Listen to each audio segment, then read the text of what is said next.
Chapter 7, Moving Back to Capernaum, and Papa builds a new fishing boat.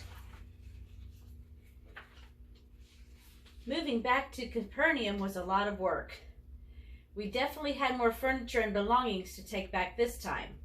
When we came to Bethlehem, we really thought it was just for a few days, so we didn't bring many things with us. But during the time we've been here, we seem to have accumulated more. Now that I was almost 14 years old, Papa counted on me to help even more. I seemed to always want to do something before Papa thought I was ready for it, so he often asked me to slow down and take my time. After a 4-day trip, moving not only our furniture but our animals, we were very tired. We had to camp along the way because there wasn't any inns in the desert. Mama did a great job packing the foods that would give us strength and also plenty of water. The weather was a little cooler now, making it easier than if it had been during the middle of the summer. That is one of the reasons we started out now. Also, the holidays are coming, so we wanted to get back and settled before they begin. Capernaum hasn't changed much. On the way into town, we saw old friends. It was good to see them.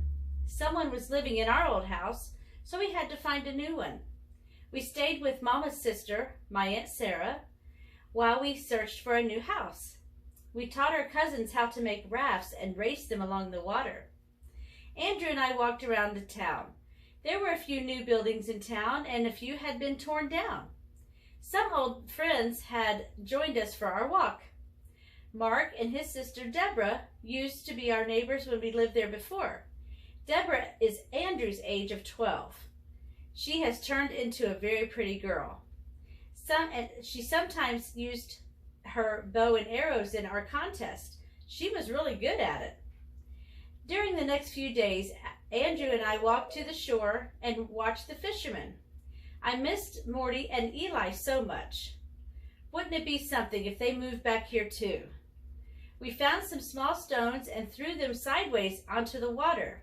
We tried to make the stones skip across the water before they sank. It was always fun to see how far they would go before they would disappear into the water. Andrew was getting better at this game as well. Papa finally found a house in which we could move.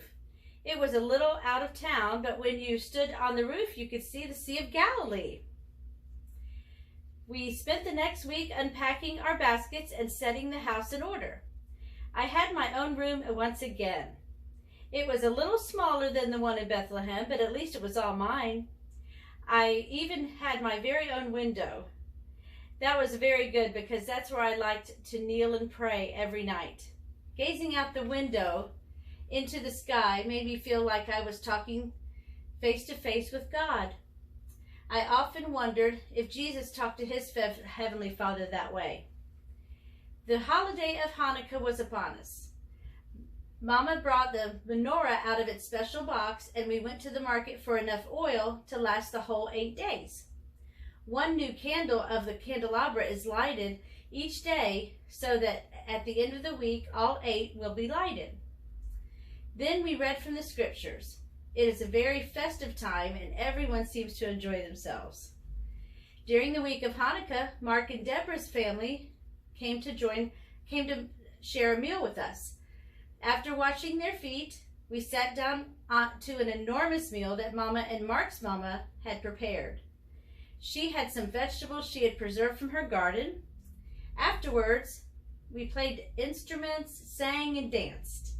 Mark told me that Deborah secretly liked me. Made me a little nervous. After the holidays, Papa gathered all of us together.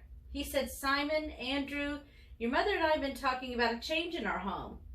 I was thinking of building a boat and becoming a fisherman instead of being a carpenter. God has always blessed me with finding plenty of fish, and he's leading me to become a fisherman." Well, I was really excited. I loved going fishing with Papa. Now he was going to do it every day.